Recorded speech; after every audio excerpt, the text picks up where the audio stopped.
নূর পড়ে গেল মুশকিলে। এখন কিভাবে ছেলেটাকে দেখাবে, কিভাবে যে বলবে ছেলেটা প্রপোজ করেছে? লজ্জা শেষ হয়ে যাবে নূর। আর তাছাড়া সাদাব যদি খারাপ কিছু করে বসে সেই ছেলেকে, ভয়ে নূরের হাত পা কাঁপাকাঁপি শুরু হয়ে গেল। নূর বলল, থাক না ভাইয়া, আজকে না অন্য একদিন দেখা করিয়ে দেব। বলেই দৌড়ে স্কুল গেট পার হয়ে গেল নূর। সাদাফ এমনিও যেত না, এটা শুধু নূরকে ভয় দেখানোর জন্য বলেছে, যাতে ওই ছেলে থেকে দূরে দূরে থাকে, যাতে মনে করে সাদাফ কথাটা আমলে নিয়েছে এবং যে কোনো সময় ছেলেকে দেখতে চাইতে পারে। তাই এই কথাটা বলেছিল সাদাফ। অফিসে এসে সাদাফ জানতে পারলো আজকে একটু বাইরে ইন্সপেকশনে যেতে হবে। বাইরে ওদের 2টা ফ্যাক্টরি আছে, সেগুলো ভিজিটে যেতে হবে। এতদিন শুধু অফিসিয়াল কাজ করেছে, আজ সরাসরি ফ্যাক্টরি ভিজিটে যাবে। তাই ফজলুর রহমান ও হুমায়ুন রহমান রেডি হয়ে সাদাফের কেবিনে আসলো। হুমায়ুন বলল, মাত্রই আসলি? সাদাফ বলল, হ্যাঁ বাবা, ওই নূরকে স্কুলে দিয়ে আসতে হয়, তো অনেক সময় 2-3 মিনিট লেট হয়ে যায়। কিছু মনে করো না, মায়ের আদেশ এটা, আমার মানতেই হবে। নওরিন আফরোজের কথা বলার সাথে সাথে হুমায়ুন রহমান দমে গেলেন, কারণ জানেন স্ত্রী যখন একবার বলেছেন নূরকে নিয়ে স্কুলে দিয়ে আসতে হবে, তাহলে এখানে আর দ্বিতীয় কোনো কথা বলার জায়গা নেই। আর তাছাড়া নূর বড় হয়েছে, কাউকে না কাউকে স্কুলে দিয়ে আসতেই হবে। তাই সাদাব দিয়ে আসলে আরও বেটার হয়, কোনো সমস্যা নেই। ফজলুর রহমান বলল, বাচালি, টেনশনে থাকতাম মেয়েটাকে নিয়ে। যাওয়ার সময় আমি ড্রাইভারকে পাঠিয়ে দেব, ড্রাইভার নিয়ে যাবে। সকালে ড্রাইভার একটু ব্যস্ত থাকে, তাই সমস্যা হয়ে যায়। আর তুই যেহেতু দায়িত্ব নিয়ে নিয়েছিস, প্রতিদিন সকালে তুই স্কুলে দিয়ে আসবি, তাহলে আমার আর কোনো টেনশন নেই। ছোটবেলা থেকে নূরের সমস্ত কাজ তো তুই করেছিস। এক কথায় আমি আর সামিয়া তো শুধু মনে হয় জন্মই দিয়েছি, নূরের সব কাজ তো তুই করতি। কোলে পিঠে করে তুই মানুষ করলি, মাঝখানে 6টা বছর শুধু লেখাপড়ার জন্য বাইরে ছিলি, এখন আবার এসে দায়িত্ব নিয়ে নিয়েছিস। সত্যি কথা বলতে তুই থাকলে আমার আর কোনো চিন্তা নেই নূরের ব্যাপারে, কারণ তুই নূরের জন্য সব সময় বেস্ট কাজটাই করবি। ঘণ্টাখানেকের মধ্যে ফ্যাক্টরিতে পৌঁছে গেল সাদাব, হুমায়ুন রহমান ও ফজলুর রহমান। গাড়ি থেকে নেমে ফ্যাক্টরির দিকে চোখ বুলিয়ে সাদাব বলল, এটা আমাদের ফ্যাক্টরি? 6 বছর আগে তো একটু অন্যরকম দেখেছিলাম, সম্পূর্ণ পরিবর্তন হয়ে গেছে। ফজলুর রহমান বলল, হ্যাঁ, 6 বছর অনেক সময়। তুই যাওয়ার বছর খানেক পরে সব কিছু আবার পরিবর্তন করা হয়েছিল। তারপর হুমায়ুন রহমান বলল, আয় ভিতরে গিয়ে সবার সাথে পরিচয় করিয়ে দিই। আর আজকে এই ফ্যাক্টরি ভিজিট করে আমরা সরাসরি বাসায় যাব। অফিসে আর যাব না। অফিসে তেমন কোনো কাজ নেই। আজকের দিনটাই আমরা সবাই পরিবারের সাথে কাটাবো। বললেন ফজলুর রহমান। সাদাব জানে কেন এ কথা বলছে, কারণ আগামীকাল নূরের জন্মদিন, 16 থেকে 17তে পড়বে। তাই সাদাব বলল। ঠিক আছে, মনে মনে ভাবল, প্রোডাকশন বাড়াতে হবে, প্রয়োজন পড়লে লোক বেশি নিয়োগ দিন। পার আওয়ার প্রোডাকশন না বাড়লে আমাদের শিপমেন্ট যেতে প্রবলেম হবে। শিপমেন্ট যেন টাইম মতো যায়, প্রয়োজন পড়লে তাদেরকে এক্সট্রা ভাতা দিয়ে, মোটিভেশন দিয়ে 2 ঘন্টা করে ওভারটাইম করিয়ে নিন। এবং অবশ্যই সেটা পারিশ্রমিক দিয়ে এবং একটা প্রণোদনা দিয়ে, কারণ শুধু টাকা দিয়ে একজন কর্মীর মনোবল আপনি কিনতে পারবেন না। তার সাথে ভালোবাসা, শ্রদ্ধা, সম্মান এবং এবং টাকা, 4টা জিনিসই আপনাকে পে করতে হবে। যদি প্রত্যেক ওয়ার্কার 2 ঘন্টা করে ওভারটাইম করতে রাজি হয়, তাহলে আমরা সময় মতো শিপমেন্ট পৌঁছাতে পারবো। তাই প্রয়োজন পড়লে আপনারা কথা বলুন, না পারলে তাদের সাথে আমার মিটিং ফিক্স করুন, আমি নিজে তাদের সাথে কথা বলবো। প্রোডাকশন অফিসার বললেন, জি স্যার, তাদের সাথে কথা বলবো। অলরেডি তাদের সাথে কিছু কথা হয়েছে। 2 ঘন্টা ওভারটাইম করতে রাজি, তবে তাদের ওভারটাইম কত টাকা করে ধরতে হবে সেটা নিয়ে একটু বন্ডলিং ছিল। আপনি যেহেতু বলেছেন তাদের খুশি মতো করতে, তাহলে তাদের ন্যায্য মূল্য দিয়েই আমরা প্রোডাকশন বাড়ানোর চেষ্টা করব। এবার এইচ আর ডিপার্টমেন্টের লোকের দিকে তাকিয়ে বলল, এইচআর ডিপার্টমেন্ট থেকে ভালো একজন লোক নিয়োগ দিন, যিনি সার্বক্ষণিকভাবে কর্মীদের প্রেষণা ও প্রণোদনা দেওয়ার ব্যাপারে খোঁজখবর রাখবে এবং সরাসরি কর্মীরা আপনার কাছে না যেয়ে তার কাছে জানাবে। তাদের কোনো দাবি দেওয়া বা তার কোনো সমস্যা হলে সেই লোকের কাছে জানাবে। অ্যাকাউন্ট ডিপার্টমেন্টের দিকে তাকিয়ে সাদাব বলল, কর্মীদের বেসিক স্যালারি পাওয়ার আওয়ার যত টাকা করে পড়ে তার থেকে 2-3 টাকা করে বেশি দিন, যাতে ওরাও খুশি থাকে এবং আমাদের শিপমেন্টের কাজটাও সময় মতো দিতে পারি। ফজলুর রহমান এবং হুমায়ুন রহমান ইমপ্রেস হলেন। ছেলে লেখাপড়া করে এসেছে, কিন্তু এই বিজনেস ছেলে এতটা দক্ষ হয়ে উঠেছে সেটা বুঝতে পারেনি। মাত্র 2 দিন হলো জয়েন করেছে, কিন্তু মনে হবে কত বছর ধরে চালাচ্ছে সাদাব। বেলা 4টা, ইতিমধ্যে বাসায় পৌঁছে গিয়েছে নূর। সাদাব ড্রাইভারের সাথে কথা বলে জেনে নিয়েছে সাদাফের লাঞ্চ শেষ, এখন তার বাসার উদ্দেশ্যে রওনা দিবে। চাচা যেহেতু বলেছে আজকে আর অফিস যাবে না, তাই সাদাফ তার মতো কাজ করতে পারবে। যেহেতু আগামীকাল একটা বিশেষ দিন এবং একটা বিশেষ সারপ্রাইজ প্ল্যান করেছে সাদাফ, যা অন্য কারোর সাথে শেয়ার করবে না। সবকিছুই নিজে একা একা করবে। বাকি পরিবার যা সারপ্রাইজ দিবে তার সাথে সাদাফ থাকবে, সমস্যা নেই। বাসায় পৌঁছে নূর নিজের রুমে গিয়ে বিছানায় ধপাস করে শুয়ে পড়ল। নূরের মন খারাপ। আগামীকাল নূরের জীবনের একটা বিশেষ দিন, অথচ বাড়ির কেউ এটা নিয়ে কোনো কিছু বলছে না। কোনো অনুষ্ঠান হচ্ছে না, কোনো শপিং হচ্ছে না, সবকিছু কেমন যেন ঠান্ডা। গত বছর তো জন্মদিনের আগে পাপা শপিং করে দিয়েছিল, বড় আব্বু কত কিছু দিয়েছিল, বড় আম্মুর পছন্দ মতো খাবার রান্না করেছিল, সামিয়া বেগম শপিং করে দিয়েছিল, কিন্তু এখন এসব কিছুই হচ্ছে না। সাইমন আর রিমাটাও আজ বাসায় নেই, এখনো তারা বাসায় ফেরেনি। আর সাদাব ভাই তো হয়তো জানেনই না নূরের জন্মদিনকাল। এসব নিয়ে ভাবতে ভাবতেই মন খারাপ নিয়ে ঘুমিয়ে পড়ল নূর। স্কুল থেকে এসেছে, অথচ স্কুলের ইউনিফর্মটাও চেঞ্জ করেনি, ভাবেই ঘুমিয়ে গেল। নূর ঘুম থেকে উঠল সন্ধ্যা 6টায়। উঠে দেখলো নিচে ড্রয়িং রুমে সবাই চা নাস্তা করছে। নূর হেলতে দুলতে এসে সোফায় বসলো, কিন্তু সাদাফের দিকে তাকালো না। সাদাফ আর চোখে খেয়াল করছে নূরের সমস্ত গতিবিধি, কিন্তু কিছু বলছে না। চা খেতে খেতে সবার সাথে গল্পে ব্যস্ত রইল সাদাফ। নূরের অভিমানের পাল্লা ভারী হচ্ছে। নূর না হয় খেয়াল করছে না, কিন্তু সাদাফ কেন ওর দিকে ফিরে তাকাচ্ছে না, খেয়াল করছে না? তাহলে কি গতকালকে সবকিছু ভুলে গিয়েছে সাদাফ ভাই? এই ভালো এই খারাপ, নূরের যেন কোনো অনুভূতি নেই। যখন নূর অনেক ভয় পেত তখন তো ঠিকই পিছনে ঘুরঘুর করতো, হাত ধরে বসে থাকতো, কত কিছু করতো। আর এখন যখন নূর একটু সাদাফকে পছন্দ করে তখন ওনার ভাব বেড়ে গেছে। মনে মনে ভাবতে লাগলো নূর। হঠাৎ সবার সাথে এসে যুক্ত হলো সাইমন ও রিমা। সাইমন রিমাকে বলল। কি রে রিমা, আগামীকালকে তো প্ল্যান কি? রিমা বলল। তেমন কিছুই না, বাইরে যাব, একটু ঘুরবো ফিরবো। নূর চট করে তাকালো রিমা ও সাইমনের দিকে। এ কি, ওরাও ভুলে গেছে ওর জন্মদিনের কথা? নূরের অনেক অভিমান হচ্ছে। কেউ জন্মদিনের কথা তুলছে না, কেউ কিছু বলছে না, কেউ মনেই রাখেনি নূরের কথা। গত বছর সবাই মনে রেখেছিল, কত ভালোবাসা দিয়েছিল, উইশ করেছিল, কত গিফট করেছিল, কিন্তু এবছর কারো মনে নেই। সাদাব ভাইয়েরও মনে নেই। নূরের খুব অভিমান হচ্ছে, চোখ দুটো ছলছল করছে। না, এখানে আর বসে থাকবে না, চুপচাপ উঠে নিজের রুমে চলে যাবে। তাই নূর উঠল চুপচাপ নিজের রুমে যাওয়ার জন্য। এমন সময় নওরিন আফরোজ বলল। দুপুরে খাসনি? বস, আমি খাইয়ে দিব, তারপর যাবি। না খেয়ে একদম হ্যাংলা পাতলা হয়ে যাচ্ছে। নূর বলল। না বড় আম্মু, আমি এখন খাবো না। সামিয়া বেগম বলল। একেবারে থাপ্পড় দিয়ে দাঁত ফেলে দিব। মুখে মুখে তর্ক, বস চুপচাপ।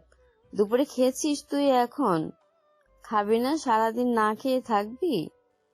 আহ, মেয়েটাকে বকছো কেন সামিয়া? বলল হুমায়ুন রহমান। তারপরে বলল। চুপচাপ সুন্দর করে বুঝিয়ে খাও, এত বকাঝকা করো কেন মেয়েটাকে? তোমাদের জন্য মেয়েটার খাওয়ার রুচি কমবে। যেভাবে জোর করো, এই জন্য ওর আরো খেতে ইচ্ছে করবে না। সামিয়া বেগম বললেন। ভাইজান, আপনার জন্য আর ওনার জন্য কিছু বলতে পারি না। কিছু বলতে গেলেই আপনারা আমাদেরকে আরো তেড়ে আসেন, যার জন্য আরো বেয়াদব হচ্ছে মেয়েগুলো। শুধু নূর কেন, রিমারও খাওয়া দাওয়া মনোযোগ কম। তারপরে রিমা একটু যা খায়, নূর তো খাওয়া দাওয়া জোর করে না খাওয়ালে খাবেই না। আর আপনি বলছেন জোর করতে না? আমাকে টানছো কেন ছোট আম্মু? আমি কিন্তু খাই। বলল রিমা। খাস তো চড়ুই পাখির আদার খাস। বলল সাইমন। সাদাফ সবার কথা নিচের দিকে তাকে চুপচাপ মনোযোগ দিয়ে শুনছে, একটা কথাও বলছে না। চুপচাপ বসে আর চোখে শুধু নূরকে দেখছে। নূরের অভিমান হলো খুব। আগামীকাল ওর জন্মদিন, জন্মদিনের কথা কারো মনে নেই, অথচ সবাই পড়ে আছে, খাওয়া নেই। নূর উঠে দৌড়ে নিজের রুমে চলে গেল। খাবে না, কথাও বলবে না কারোর সাথে। সাদাফ একটা বড় দীর্ঘশ্বাস ছাড়লো। খুব কষ্ট হচ্ছিল নূরকে এভাবে বোঝানো যে জন্মদিনের কথা কারো মনে নেই। তারপর সোফায় গায়ে দিয়ে সাইমন ও রিমাকে বলল। সাইমন বলল। হ্যাঁ ভাইয়া, আমার তরফ থেকে দেন। রিমা বলল। হ্যাঁ ভাইয়া, আমিও ডান। এখন শুধু আমাদের ডেকোরেশন বাকি, যার জন্য নূরকে একটু রুমে থাকা দরকার ছিল। এখনো রুম আটকে বসে থাকবে, এটা আমাদের সুবিধা হবে। কিন্তু না খেয়ে বসে থাকলে তো হবে না, খাওয়াতে হবে। সাদাব বলল। তারপর নওরিন আফরোজের দিকে তাকিয়ে বলল। মা, আমি কি নূরকে খাবারটা দিয়ে আসবো? আমাকে না করতে পারবে না, আমাকে একটু ভয় পায়। সামিয়া বেগম সাথে সাথেই বললেন। হ্যাঁ ভাবি, ওর কাছে দেন। একমাত্র ও গেলেই ভয় এবং লজ্জায় খাবে, আমরা গেলে তো ভাব ধরে বসে থাকবে। নওরিন আফরোজ খাবারের ট্রে এনে সাদাফের হাতে দিয়ে যা, বলল। সবটুকু খাবার শেষ করে তারপর আসবি। আমরা এখানে সব কিছু করছি, চিন্তা করতে হবে না। যে সুন্দর করে যেন খায়, বসে থেকে খাইয়ে তারপর আসবি। সাদাব খাবারের ট্রেনে ধীরে ধীরে উঠে গেল নূরের রুমের দিকে। নূরের রুমের দরজা আজকে লাগানো, তাই চাইলেও সাদাব রুমে ঢুকতে পারছে না। তাই সাদাব রুমের দরজা নক করলো। নূর ভিতর থেকে কোনো সাড়া শব্দ করছে না, তাই সাদাব আবার দরজা নক করলো। নূর এবারও চুপ। এবার সাদাব বলল, নূর উঠে এসে দরজাটা খুলে আবার একটা কথা না বলে বিছানায় গিয়ে চুপচাপ বসে পড়ল। সাদাব খাবার নিয়ে ঘরে ঢুকে দরজা লক করে দিল। নূর তাকিয়ে দেখলো সাদাফের দিকে। সাদাব বিছানায় বসে খাবারের ট্রে দুজনের মাঝখানে রাখলো, তারপর বলল, যা, হাত ধুয়ে আমার সামনে এসে বস, খেয়ে শেষ করবি সব। নূর বলল, খাবো না। সাদাব বলল, থাপ্পড় খাওয়ার আগে চুপচাপ খাবার শেষ কর, নাহলে আমি কিন্তু থাপ্পড়ও মারতে জানি। কেন যেন নূর ভয় পেয়ে গেল। তাকালো দরজার দিকে, দেখলো দরজা লাগানো। এই লোক যে কোন মুহূর্তে থাপ্পড় মেরে বসতে পারে, তাই চুপচাপ উঠে গিয়ে জিদ দেখিয়ে হাত ধুয়ে খাবারের প্লেটটা হাতে নিয়ে চুপচাপ খেতে লাগলো। কিছুটা খেয়ে রেখে দিতে চাইলে সাদাব আবারও বলল, চুপচাপ বাকি খাবারটুকু শেষ কর। নূর বলল, আমি সত্যি আর খেতে পারছি না, আর খাবো না। সাদাব বলল। আর একটু খা। নূর এবার বিরক্ত হলো, ভীষণ বিরক্ত হলো।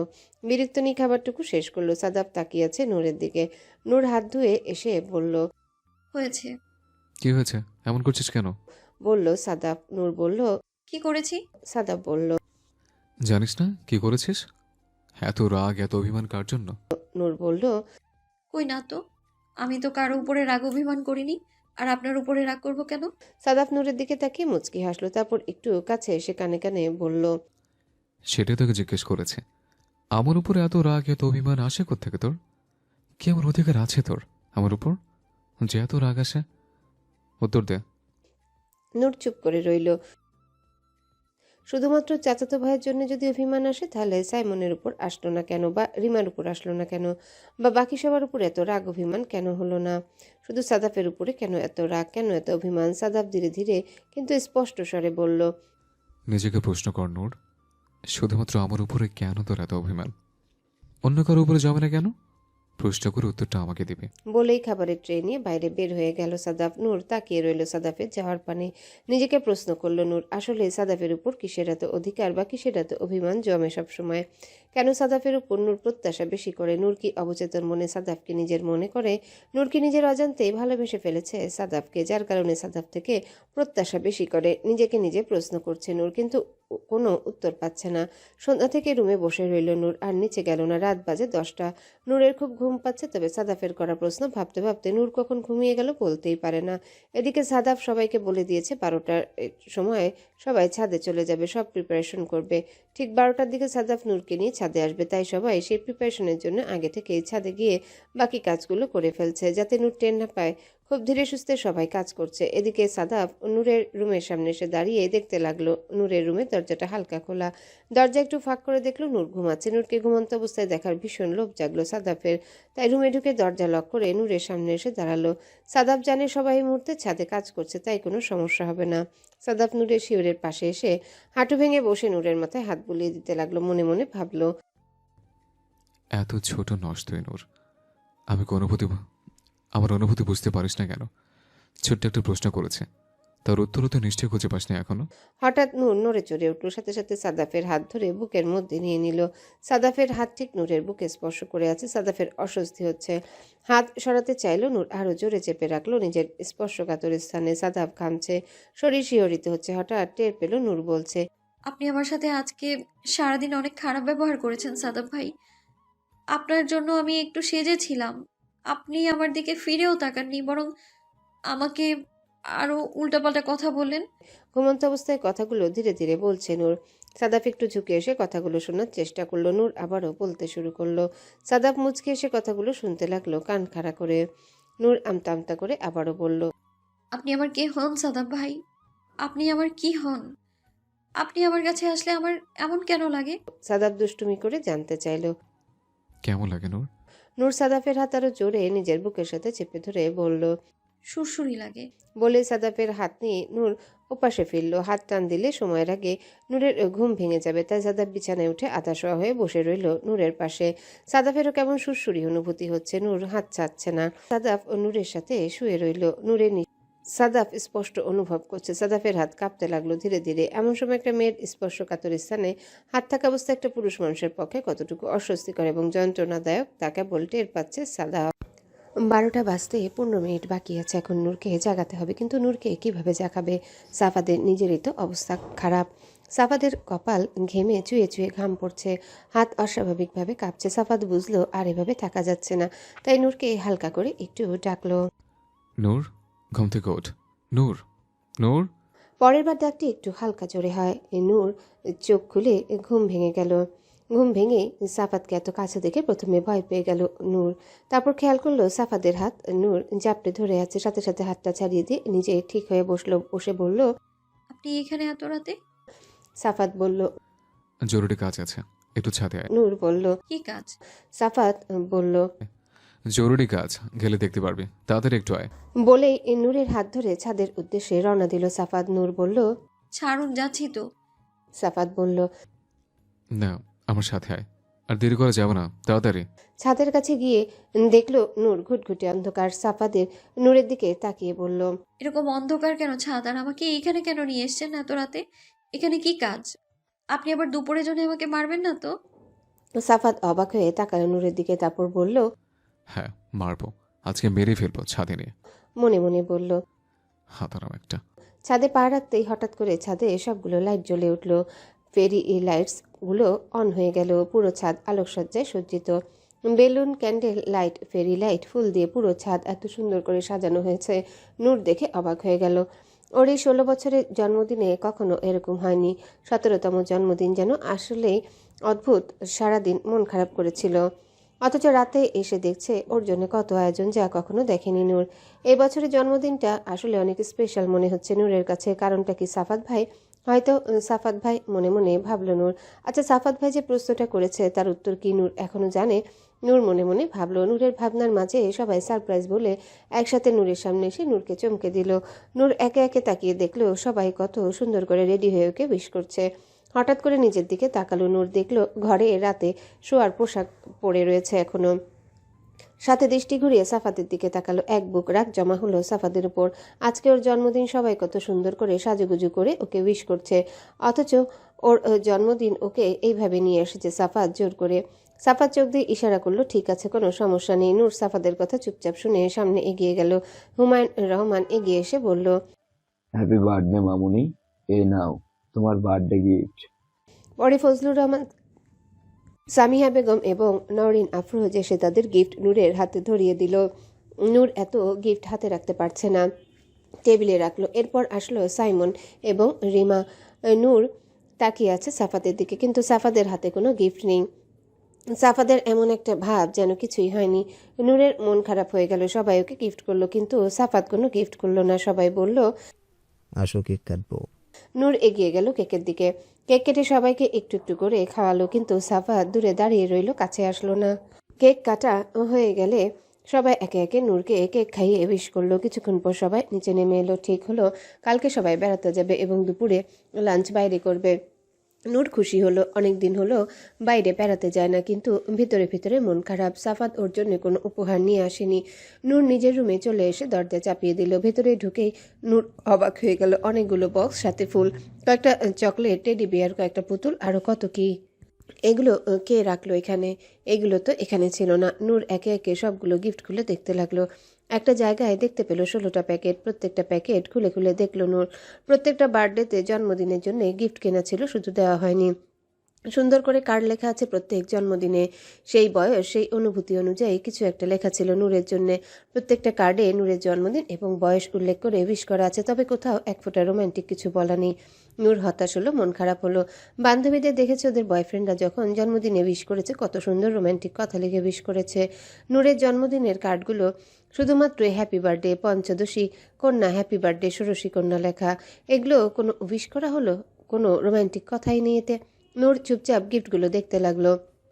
কোনো জন্মদিনে দেয়া চুড়ি, কোনো জন্মদিনে দেওয়া নূপুর, কোনো জন্মদিনে সোনার আংটি, কোনো জন্মদিনে মেকআপ। নূরের যা যা পছন্দ সেই সব কিছুই যেন একটা একটা করে দিয়েছে। 16তম জন্মদিনের প্যাকেটটা নূর খুলল, দেখলো সেখানে সুন্দর একটা শাড়ি প্যাক করা। এবার বুঝতে পারলো সাফাত ভাই ওকে শাড়ি পরা দেখতে চায়, যার জন্য শুরু থেকে চুড়ি, গয়না, মেকআপ, নূপুর সব কিছু দিয়ে রেখেছিল। আজকে যেন উপহারটি পূর্ণতা পেল। নূর ঠিক করলো আগামীকাল এই শাড়ি চুড়ি গয়না পরে বাইরে বের হবে, দেখবে সাফাদের রিয়াকশন। নূর তাই করলো, যা সে ঠিক করেছিল। সকাল সকাল ঘুম থেকে উঠে শাড়ি চুড়ি গয়না পায়েল টিপ পরে নূর রেডি হয়ে গেল। নূরকে দেখে সবাই অবাক হয়ে গেল। হুমায়ুন রহমান ও ফজলুর রহমান নূরকে দেখে বলল, কি রে মা, আজহারি শাড়ি কোথায় পেলি? মামুনি তো আমাদের বড় হয়ে গেছে।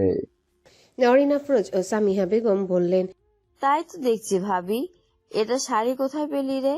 এ শাড়ি তো আমার নয়। কে দিয়েছে? কোনো ফ্রেন্ড গিফট করেছে? নূরের কেন যেন মুখ দিয়ে বের হলো না। এগুলো সাফাত ভাই গিফট করেছে, তাই বলল। হ্যাঁ, বান্ধবীরা গিফট করেছে। সবাই খুব খুশি হচ্ছে, তবে এখনো দেখেনি সাফাত। সাফাত দেখলে কি করবে, নূর শুধু সেটাই জানতে চাচ্ছে। বারবার সিঁড়ির দিকে তাকাচ্ছে। নূরের আর তর্স হয়েছে না। সাফাত উপর থেকে নামছে না, তাই নিজেই সিঁড়ি বেয়ে বেয়ে একটু একটু করে উপরে উঠতে লাগলো। সাফাদের রুমের আশেপাশে এসে উকি মারতেই সাফাত বলল, দরজা খোলা আছে, ভেতরে আয়। নূর মনে মনে ভাবলো। কি করে বুঝলে লোকটা আমি এসেছি? তারপরেও মনে সাহস নিয়ে দরজা খুলে ভেতরে প্রবেশ করলো নূর। নূর ভিতরে প্রবেশ করে দেখলো সাফাত গোসল করে মাত্র বের হয়েছে। ব্ল্যাক ট্রাউজার ও অ্যাশ কালারের টি শার্ট পরা, গলায় টাওয়েল ঝুলানো, চুল বেয়ে বেয়ে পানি টুপটুপ করে পড়ছে। নূর যেন সবকিছুই ভুলে গেল, এক দৃষ্টিতে তাকিয়ে রইল সাফাদের দিকে। এদিকে সাফাদের অবস্থাও নাজেহাল। নূরকে এই রূপে দেখে সাফাদের যেন ভিমড়ি খাওয়ার জোগাড়। এরকম তো কখনো দেখেনি নূরকে, ঠিক যেন বউ বউ লাগছে। সাফাত বারবার শুকনো ঢোক গিলছে, কিন্তু মুখে কোনো কথা বলতে পারছে না। এক দৃষ্টিতে তাকিয়ে আছে নূরের দিকে। নূরও সেরকম চুপচাপ সাফাতের দিকে তাকিয়ে আছে। সাফাতকে দেখতে আজ এত ভালো লাগছে কেন নূরের কাছে? অদ্ভুত কি লাগছে, বা অজানা এমন কি আছে যা সাফাতের দিকে নূরকে বারবার টানছে? ভাবতে লাগলো নূর। সাফাতকে বারবার আকর্ষণ করছে নূরের এই নারী সুলভ কায়া। সাফাত ধীরে ধীরে এগিয়ে এলো নূরের কাছে, কিন্তু মুখ ফুটে একটা কথা বলেনি নূর। ঠিক সামনাসামনি এসে দাঁড়াতেই নূর এক পা দুপা করে পিছিয়ে যেতে লাগলো। নূরের কেমন যেন ভয় ভয় লাগছে, সাথে হচ্ছে সারা শরীরে শিহরণ। যতই একটু একটু করে এগোচ্ছে সাফাত, নূর একটু একটু করে পিছাচ্ছে। এভাবে গিয়ে একবার দেয়ালের সাথে চেপে গেল নূর। আর যাওয়ার কোনো জায়গা নেই। সাফাত দুই হাত নূরের দুই পাশে রেখে বলল, কেন এসছে সেখানে? নূর আমতা আমতা করেই বলল, আমি আমি তো আপনাকে। আর কিছু বলতে পারল না নূর। সাফাত এক আঙ্গুল রাখলো নূরের ঠোঁটে, তারপর বলল, শ্, আর একটি কথা বলবি না। সাথে সাথে সাফাত ঠোঁট ছোয়ালো নূরের কাঁধে। নূর চোখ বন্ধ করে ফেলল। সাফাত নূরের কাঁধে হালকা হালকা করে ঠোঁট ছোয়ালো, গালে নাক ঘষতে লাগলো। নূর সাফাদের স্পর্শে কেঁপে উঠল, বন্ধ করে ফেলল চোখ। ধীরে ধীরে নিঃশ্বাস যেন ভারী হতে লাগলো নূরের। সাফাত ধীরে ধীরে চোখ খুলে নূরের দিকে তাকালো, তারপর বলল, শাড়ি পরে তোকে অনেক সুন্দর লাগছে নূর, পরিপূর্ণ নারী মনে হচ্ছে। কেমন পাগল পাগল লাগছে নিজেকে আজ। সব দোষ তোর নূর। কেন এই রূপে এলি আমার সামনে? তুই আমার রুমে কেন দেখাতে আসলে নূর? নূর আমতা আমতা করে বলল, আপনি উপহার দিয়েছেন, তাই আপনাকে দেখাতে এসেছি। সাফাত মুখ তুলে নূরের দিকে তাকিয়ে মুচকি হাসলো, তারপর বলল, তুই কি করে বুঝলি এগুলো আমি দিয়েছি? অন্য কেউ তো দিতে পারে, আমি তো কোনো গিফট আনিনি তোর জন্য। নূর বলল, বাড়িতে সবাই গিফট দিয়েছিল, শুধু আপনিই দেননি, তাই ভেবেছি আপনি দিয়েছেন। সাফাত নূরের দিকে ঘোর লাগা দৃষ্টিতে তাকিয়ে থেকে বলল, আমার রুমে আমাকে দেখাতে এসছিস, সবাইকে দেখিয়েছিল রুমে যে। নূর মাথা ঝুঁকিয়ে না করলো। সাফাত তারপরে নূরের কানে হালকা ঠোঁটের স্পর্শ দিয়ে ফিসফিস করে বলল, শুধু আমার রুমে দেখাতে এসছিস? কেন এসছিস নূর? প্রশ্ন করেছিল নিজেকে আমি কে হই তোর? কেন কিছু নিজে থেকে বুঝে নিস না? কেন আমার স্পর্শ বুঝতে পারিস না? নূর কোনো কিছু বলতে পারছে না, কোনো উত্তর দিতে পারছে না। সাফাতের ঠোঁটে নরম স্পর্শে নূর ধীরে ধীরে গলে যাচ্ছে, শিহরিত হচ্ছে তনু মন, চোখ বুজে আসছে, সুখময় যন্ত্রণা অনুভব হচ্ছে, কোথাও যেন ব্যথা হচ্ছে নূরের। সারা শরীরে মৃদু কম্পন শুরু হলো নূরের। সাফাত অনুভব করলো নূরের প্রতিটা কম্পন। নূর কোনো মতে মুখ দিয়ে উচ্চারণ করলো, আমি আমি প্রশ্ন করেছি। আমি আর কিছু বলতে পারছে না নূর। সাফাত নূরের দিকে তাকিয়ে বলল, রুম থেকে যা নূর, এখানের এক মুহূর্ত থাকলে ভয়ঙ্কর প্রলয় হবে, সব ভেঙে চুরে শান্ত হব আমি। সইতে পারবি আমার তাণ্ডব? নূরের গালে নাক ঘষতে ঘষতে কথাগুলো বলল সাফাত। তারপর কিছুক্ষণ থেমে নূরের দিকে তাকিয়ে আবারও বলতে শুরু করলো সাফাত, নিজেকে প্রশ্ন কর নূর, নিজেকে প্রশ্ন করবি আমি কি হই তোর। যেদিন উত্তর দিতে পারবি সেদিন আমার সামনে এসে আমাকে প্রশ্ন করবে, সেদিন আমি তোর সব প্রশ্নের উত্তর দিব। কিন্তু আগে নিজেকে প্রশ্ন কর নূর, সাদাব তোর কি হয়? সাদাবকে তুই কেন সবার চেয়ে আলাদা চোখে দেখিস? সাদাবকে তুই কেন শাড়ি পরে একা রুমে দেখাতে এসছিস? নিজেকে প্রশ্ন করবি নূর। চোখ বন্ধ করে বুকে হাত দিয়ে প্রত্যেকটা হৃদয় স্পন্দন অনুভব করে নিজেকে প্রশ্ন করবি। বলে নূরের গালে হালকা করে একটা ছোট্ট চুমু এঁকে দিল সাফা। তারপর সাথে সাথে নূরের থেকে সরে গিয়ে নূরের দিকে তাকিয়ে বলল, রুম থেকে যা নূর, আমার ভিতরে তোলপাড় হচ্ছে। ভীষণ ভয়ঙ্কর ঝড় তৈরি হয়েছে। এখানে থাকলে তুই লন্ডভন্ড হয়ে যাবি। রুম থেকে যা। নূর সাথে সাথে দৌড়ে রুম থেকে বের হয়ে গেল। বের হয়ে নিজের রুমে গিয়ে দরজা লাগিয়ে দরজার সাথে পিঠ ঠেকিয়ে চোখ বন্ধ করে জোরে জোরে নিঃশ্বাস নিতে লাগলো। কি ভয়ঙ্কর ভয়ঙ্কর কথা বলছিল সাফাত। কেন এমন অনুভব হচ্ছিল একটু থাকলে দম বন্ধ হয়ে মরে যেত নূর। চোখ বন্ধ করে নূর বারবার সাফাতকে কল্পনা করছিল। টাওয়েল পরা চুল দিয়ে টুপটুপ করে পানি পড়ছে, গাল বেয়ে পানি টুপটুপ করে পড়ছে বুকে। কি অদ্ভুত ভয়ঙ্কর সুন্দর লাগছিল সাফাত ভাইকে। সাফাত ভাই কেন বারবার চুম্বুকের মতো আকর্ষণ করে নূরকে। নূর বুঝতে পারছে না, কিন্তু এতটুকু বুঝতে পারছে যেখানে সাফাত ভাই থাকে সেখানে অদ্ভুত এক টান অনুভব করে নূর। অদৃশ্য এক টান, অদৃশ্য এক আকর্ষণ যা দেখা যায় না, কিন্তু প্রতিনিয়তই নূরকে নিজের দিকে টানছে, অদ্ভুতভাবে টানছে। কিছুক্ষণ পর নূরের দরজায় কড়া নাড়ল রিমা। বলল, তুই এখনো রেডি হয়ে বের হোসনি? একটু আগে না নিচে দেখলাম, আবার কি রেডি হতে উপরে এলি? তাড়াতাড়ি বের হ, সবাই যাওয়ার জন্য প্রস্তুত, তাড়াতাড়ি আয়। নূর ভিতর থেকে বলল। আসছি, নিচে যাও, আমি আসছি। রিমা বলল, না, আমার সাথে চল, আবার তোকে রেখে গেলে আবার আমাকে উপরে আসতে হবে। এক্ষুনি বের হ, না হলে আমি সাইমন ভাইকে বলছি তুই বের হবি না। দরজা ভেঙে জানো, সরি, সাইমন ভাইকে বলবো না, সাদাব ভাইকে বলবো তুই বের হচ্ছিস না। সাদাব ভাই আসলে তুই সুসুর করে বের হয়ে যাবি। সাফাদের নাম শুনে আবারও লজ্জায় লাল হয়ে গেল নূর। কেউ দেখছে না, তারপরেও নিজের দিকে তাকাতে পারছে না লজ্জায়। তারপর বলল, ঠিক আছে, বের হচ্ছি আমি। সাথে সাথে আয়নার সামনে গেল নূর, নিজেকে একটু দেখে পরিপাটি করে। তারপর দরজা খুলল। রিমা বলল, কি চেঞ্জ করলি? একটু আগে যা দেখলাম এখনো তো তাই, শুধু মাঝখান দিয়ে গালগুলো একটু লাল। শুধু ব্লাশন দিতে এত টাইম লাগালি? নূর বলল, বাজে কথা বলিস না তো, চল চল তাড়াতাড়ি চল। আজকে আমার জন্মদিন, আজকে আমার সাথে বুঝে শুনে কথা বলবি, না হলে কিন্তু বড়াবুর কাছে আর বাবার কাছে বিচার দেব তোর নামে। আর সবাই জানে তুই অনেক দুষ্টু, সবাই আমার সাপোর্ট নেবে, তোকে ইচ্ছে মতো বকে দিবে। আচ্ছা চল মেরিমা, সবাই তোর পক্ষই নেয়। ছোট তো তাই, মাত্র কয়েকদিনের ছোট, কিন্তু একটা নাম হয়ে গেছে। ও ছোট, ও সব থেকে ভালো, আর আমরা যেন খারাপ। একটু বড় বলে তোর মতো ভালো হতে পারলাম না। চল চল। বলে রিমা ও নূর হাসতে হাসতে উপর থেকে নিচে নামছে। সাইমন ও সাফাত তাকিয়ে রইল উপরের দিকে। হঠাৎ সাইমনের চোখ পড়ল সাফাতের দিকে। দেখলো সাফাত ভাইয়ের ঠোঁটে যেন মুচকি একটু হাসির রেখা খেলে গেল। সাইমন সাফাতের চোখ অনুসরণ করে তাকালো সিঁড়ির দিকে। সাইমন বুঝতে পারছে না সাফাত ভাই কাকে দেখে হাসছে, রিমাকে দেখে হাসছে নাকি নূরকে দেখে হাসছে। কনফিউজড হয়ে গেল সাইমন। পর মুহূর্তে রিমার দিকে চোখ গেল সাইমনের।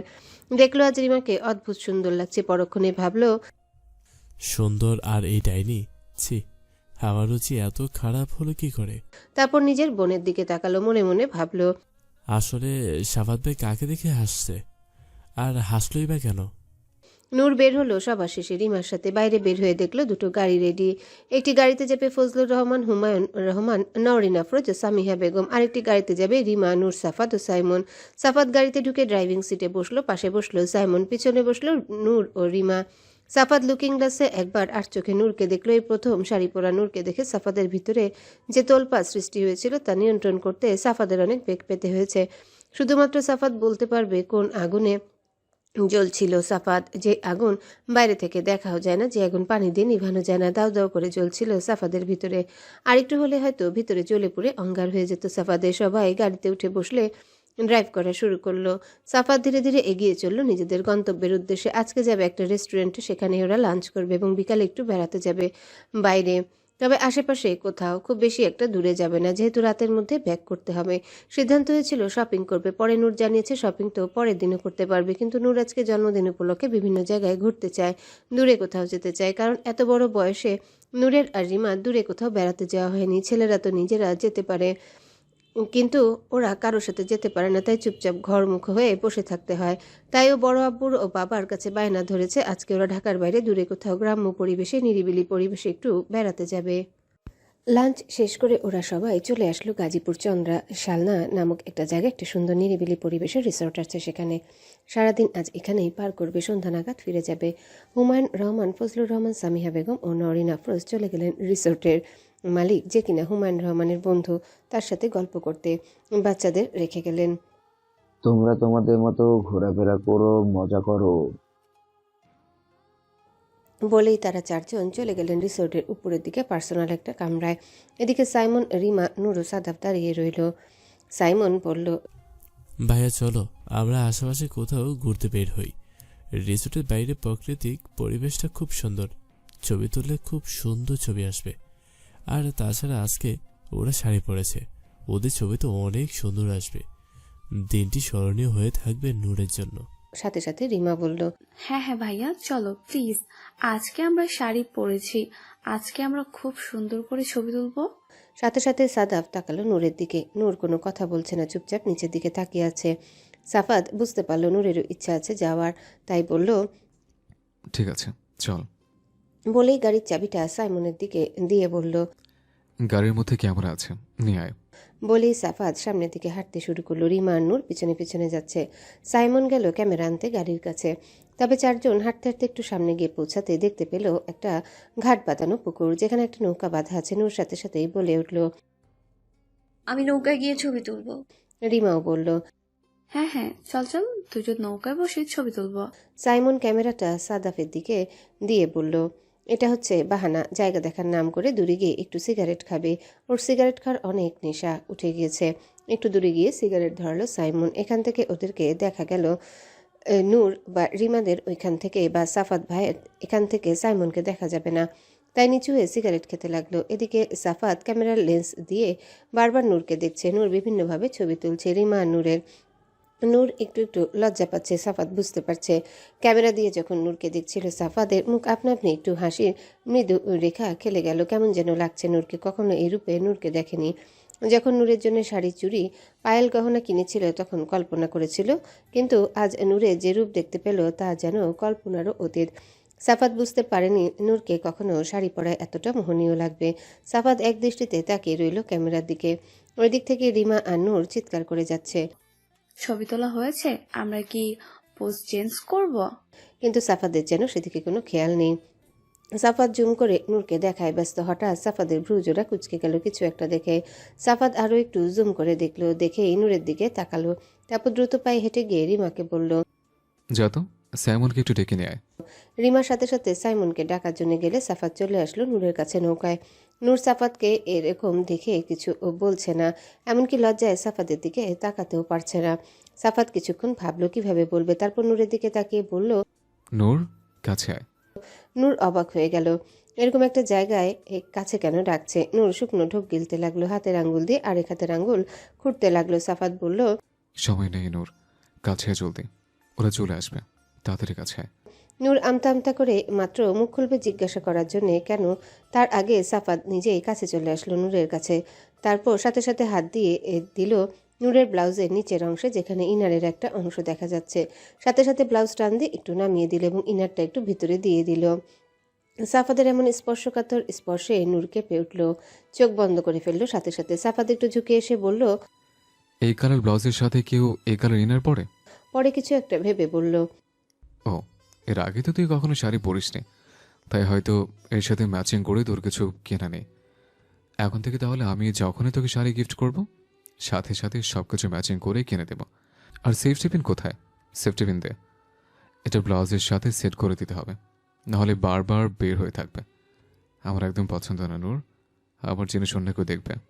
সাফাদের হাত এখনো ব্লাউজের নিচের অংশে থাকায় নূর চোখ বন্ধ করে রইল, কোনো কথা বলতে পারছে না। থরথর করে শরীর হাত পা কাঁপছে। সাফাত খুব সুন্দরভাবে অনুভব করতে পারছে নূরের প্রতিটা কম্পন এবং মুগ্ধ নয়নে তাকিয়ে আছে নূরের দিকে। কিছুক্ষণ পরে ভাবলো ওরা চলে আসবে, তাই নূরকে বলল, নূর তাড়াতাড়ি সেফটি পিন দে, লাগিয়ে দিচ্ছে, ওরা চলে আসবে। নূর পিটপিট করে চোখ খুললো। হঠাৎ মনে পড়লো সেফটি পিন চাচ্ছে, সেফটি পিন দিতে হবে। আমতা আমতা করে বলল, আমার কাছে তো এক্সট্রা কোনো সেফটি পিন নেই।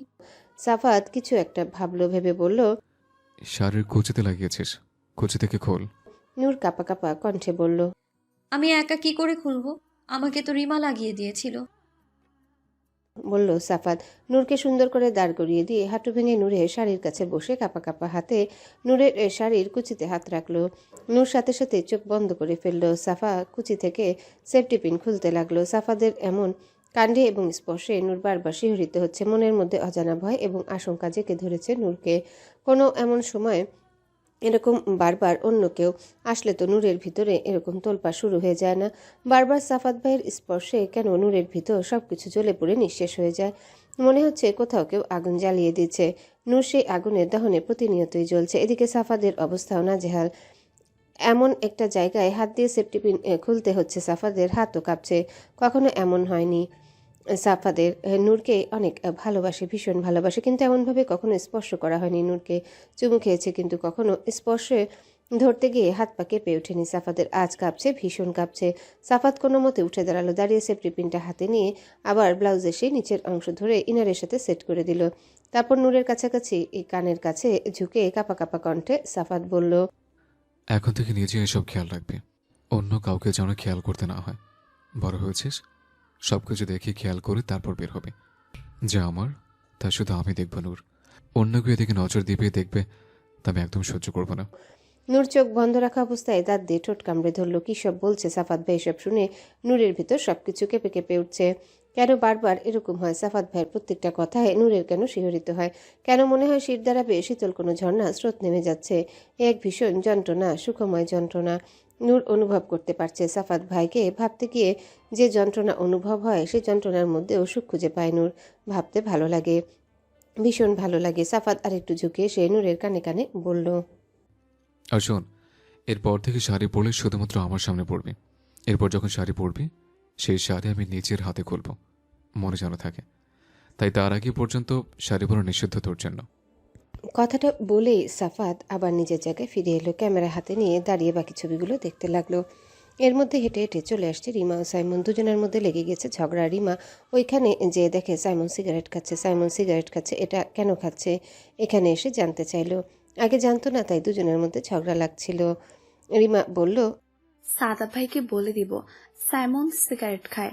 এদিকে সাইমন বলছে, সিগারেট খেয়েছি তো কি হয়েছে, ছেলেরা একটু একটু খায়। আর আর তোকে কে বলছিল এখানে এসে দেখতে? রিমা বলল, আমাকে সাদাব ভাই পাঠিয়েছে তোকে নেওয়ার জন্য, তাই এসেছি। আমার স্বাদ লাগে নাই তোকে এখানে এসে নিতে। সাইমন বলল, বেয়াদবি করবি না, তোর থেকে গুনে গুনে 4.5 বছরের বড় আমি, সম্মান দিয়ে কথা বলিবি বেয়াদব। ওরে আমার বড় রে, ওকে নাকি আবার সম্মান দিতে হবে? সিগারেট খোর দ্বারা আমি এক্ষুনি যে সাদাব ভাইকে বলছি তুই নাকি বড় তাই সিগারেট খাস। সাইমন বলল, আরে আজব তো, কখন আমি বললাম আমি বড় তাই সিগারেট খাই? একটু একটু খাই, বাসেটিতে পড়ি। তা তোর কাছে কেন জবাব দিতে হবে আমার? তুই আমার কে যে আমার সবকিছু ব্যাপারে খোঁজ খবর রাখিস, জবাবদাহিতা চাস আমার কাছে? তুই আমার কে? তুই গার্লফ্রেন্ড নাকি বউ? রিমা পা থেমে গেল, আপনা আপনি চুপ হয়ে গেল, হয়ে গেল এক মুহূর্তের জন্য। সাইমনের মুখ থেকে গার্লফ্রেন্ড বা বউ কথাটা শুনে কেমন যেন অদ্ভুত লাগলো রিমার কাছে। কখনো তেমন ভেবে দেখেনি, কিন্তু সব ব্যাপারে যে খোঁজ খবর রাখে, জবাব চায়, এই ব্যাপারটি সত্য। এটা রিমা নিজেও জানে, কিন্তু নিজেকে আটকাতে পারে না। সাইমন আর কোনো কথা বলল না, রিমাকে পাশ কাটিয়ে চলে গেল। রিমা তখনও দাঁড়িয়ে রইল। হঠাৎ কেমন যেন লাগছে রিমার। তারপর ধীরে ধীরে সাইমনের পিছু পিছু হাঁটতে হাঁটতে সাফাতের কাছাকাছি চলে এলো। এসে দেখলো সাফাত ভাই ক্যামেরা নিয়ে কিছু একটা করছে। সাইমন বলল, ভাইয়া ছবি তোলা শেষ? ওখানে চলো, একটা পুকুর পাড় আছে, ওটাও খুব সুন্দর। নূর সাথে সাথেই বলল, ঠিক আছে চলো আমরা ওখানে যাই। এমনিও এখানে দাঁড়িয়ে থাকতে কেমন যেন সংকোচ বোধ হচ্ছিল নূরের। তাই সাফাতকে রেখে সাইমন ও রিমার সাথে তাড়াতাড়ি হেঁটে সামনে চলে গেল। সাফাত ক্যামেরা নিয়ে পিছনে পিছনে হাঁটতে লাগলো। ওইখানে গিয়ে রিমা ও নূর গুটি কতক ছবি তুলল। কয়েকটা পছন্দ হলো, কয়েকটা হলো না, কিন্তু বিকাল হয়ে আসছে সাফাত, তাই চল রিসোর্টে ফিরে যাই, ওখানে গিয়ে একটু কফি খাবো, মাথা খুব ধরেছে। বলল। সবাই রিসোর্টে ফিরে এসে লবিতে বসে কফি অর্ডার দিল। নূর চুপচাপ বসে আছে, রিমাও আজকে চুপচাপ, কোনো কথা নেই। বারবার ওর কানে বেজে উঠছে সাইমনের বলা কথাটা, তুই কি আমার বউ নাকি গার্লফ্রেন্ড? এই মুহূর্তে রিমার মনে হতে লাগলো একসময় তো সাইমন ভাইয়ের গার্লফ্রেন্ড হবে, বউ হবে। তখন যদি সব ব্যাপারে এরকম খবরদারি করতে যায়, রিমার বউ বউ কি এটা মেনে নিবে? সবার জন্য কফি চলে আসলো। দেখলো 3টা কফি আর একটা জুস। নূর বলল, ওই জুস কার জন্য? সাফাত নূরের দিকে তাকিয়ে বলল, তোর জন্য, তুই আন্ডার 18, তাই তো কফি খাওয়ার বয়স হয়নি। যখন 18 হবে তখন তুই কফি খাবি, এর আগে জুস খা। নূর বলল, না, আজকে আমার জন্মদিন আর আমি বড় হয়েছি। কফি খাওয়ার জন্য 18 বছর হতে হয় কে বলেছে? আমার কি আজকে বিয়ে হচ্ছে যে বিয়ে হতে হলে 18 বছর হতে হবে? সাফাত নূরের দিকে কিছুক্ষণ তাকিয়েছিল, তারপর হঠাৎ বলে উঠল, বিয়ের জন্য 18 বছর হতে হয় না, এর আগে অনেক মানুষের বিয়ে হয়ে যায়। বিয়ের কথার সাথে সাথে নূর সাফাদের দিকে তাকিয়ে জিজ্ঞাসা করে তা আপনার যে এত বছর বয়স হয়েছে, আপনি বিয়ে করছেন না কেন? আপনি বিয়ে না করলে তো আমার ভাইকেও বিয়ে করাতে পারবো না। বসলো। সাফাত কিছুক্ষণ তাকিয়ে রইল নূরের দিকে, তারপর নূরকে একটু খেপানোর জন্য বলল, হ্যাঁ, বিয়ে করব, সামনের মাসে বিয়ে করব। তোরা প্রস্তুত থাকিস অনেক আনন্দ করার জন্য। কে কোন গানে নাচবে সেটাও রেডি করে রাখিস। আমার বিয়ে বলে কথা, খুব আনন্দ করতে হবে। আর নূর তো সব থেকে বেশি আনন্দ করবে। এবারের সবচাইতে ছোট বলে কথা, আমার বিয়ে নিয়ে তো সবচাইতে বেশি এক্সাইটমেন্ট ওরই হবে, তাই না নূর? জানতে চাইলেও সাফাত নূরের দিকে তাকিয়ে সাফাতের দিকে তাকালো নূর, তারপর চোখ নিচে নামিয়ে চুপচাপ বসে রইল। নূরের মন খারাপ, কিন্তু রিমারও আজ মন খারাপ। একটু আগে সাইমনও বলল গার্লফ্রেন্ড ও বউয়ের কথা, তাহলে কি সাইমনের জীবনে কেউ আছে যা রিমা এখনো জানে না? কাপড় চোপড় থেকে শুরু করে খাওয়া দাওয়া সব ব্যাপারে রিমা জবাবদিহিতা চায়। সিগারেট কয়টা খাবে সে ব্যাপারে জবাবদিহিতা চায়, কিন্তু ওর গার্লফ্রেন্ড আছে এই ব্যাপারে তো রিমা জানে না। তাহলে কি সাইমন ইচ্ছে করে ওর কাছ থেকে ব্যাপারটা লুকিয়ে গেছে? নূর জানে অথচ ও জানে না। ব্যাপারটা কোনোভাবে মেনে নিতে পারছে না রিমা, তাই রিমা চুপচাপ মন খারাপ করে বসে রইল। এদিকে নূর চুপচাপ মন খারাপ করে ভাবছে একটু আগেও ওর সাথে কেমন করে কথা বলেছিল সাফাত ভাই, আর এখন বলছে সামনের মাসে বিয়ে। বিয়ে যখন করবে তাহলে নূরের সাথে এসব কেন করে? ভীষণ মন খারাপ হতে লাগলো নূরের। আর কখনো কথা বলবে না সাফাত ভাইয়ের সাথে মনে মনে ঠিক করে ফেললো নূর। সাফাত কফি পান করছে আর মনে মনে বলছে, একটু জল নূর, ভেতরে ভেতরে একটু জল।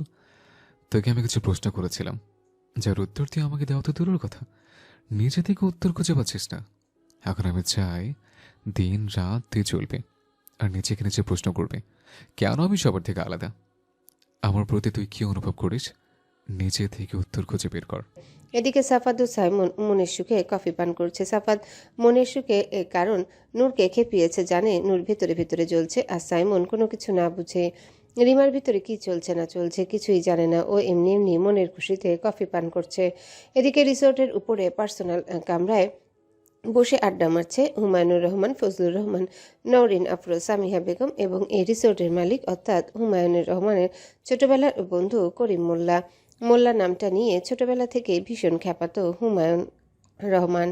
মোল্লার কোনো কিছুই ছিল না ওর মধ্যে, বরং ভণ্ড ছিল, অথচ সেই লোকের নামের পেছনে লাগানো ছিল করিম মোল্লা। এটা নিয়ে সব বন্ধুরা হাসাহাসি করতো, সেই কথাটা এখন উঠেছে। করিম মোল্লা বলল, দেখুন ভাবি, সেই ছোট্টবেলা থেকে আমার নামটা নিয়ে এরকম দুষ্টুমি ফাজলামি করে। আচ্ছা, আমি কি এমন ভণ্ডামি করেছি বলেন তো?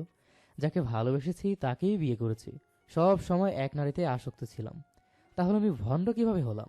নওরিন আফরোজ বলল। ঠিকই বলেছেন ভাইয়া। হুমায়ুন রহমানের দিকে তাকিয়ে বলল, আপনি ওনার নাম নিয়ে খ্যাপাচ্ছেন কেন? এমনিও তো মানুষের নাম নিয়ে খ্যাপাতে হয় না। আর তাছাড়া উনি এমন কি করেছেন? ফজলুর রহমান বলল, কি যে করছেন তা তোমাকে বলবে না ভাবি। আমি অবশ্যই বলতাম, কিন্তু করিম ভাইয়ের কথা বলতে গেলে এখন আমার বড় ভাইয়ের গোলও খুলে যাবে, তাই আর কিছু বলবো না। বাড়িতে পৌঁছাতে পৌঁছাতে সবার রাত 10টা বেজে গেল। খাবার অর্ডার দিয়েছে, একটু পরে খাবার পার্সেল চলে আসবে। বাইরে খাওয়া দাওয়া করলে আরও সময় নষ্ট হবে, তাই খাওয়া দাওয়া করেনি।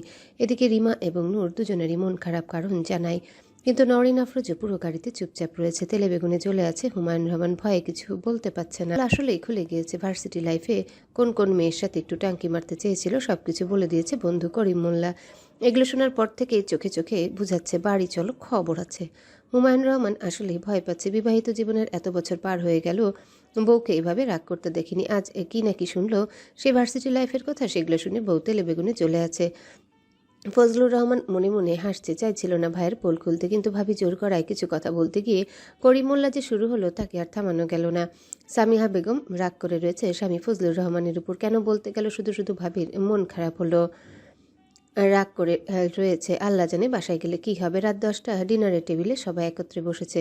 পরিবেশ থমথমে, সবাই কেমন চুপচাপ, কেউ কিছু বুঝতে পারছে না, ভয়ে জিজ্ঞাসাও করছে না। নওরিন আফরোজ জোরে জোরে সব প্লেট গ্লাস রাখতে লাগলো। হুমায়ুন রহমানের শুকনো ঢোক গিলছে বারবার। সাফাত একবার তাকালো নূরের দিকে, দেখলো নূর মাথা নিচু করে খাচ্ছে। বুঝলো কাজ হয়েছে। ভেতরে ভেতরে খুব জ্বলছে মেয়েটা। এদিকে সাইমন রিমার দিকে তাকিয়ে বলল।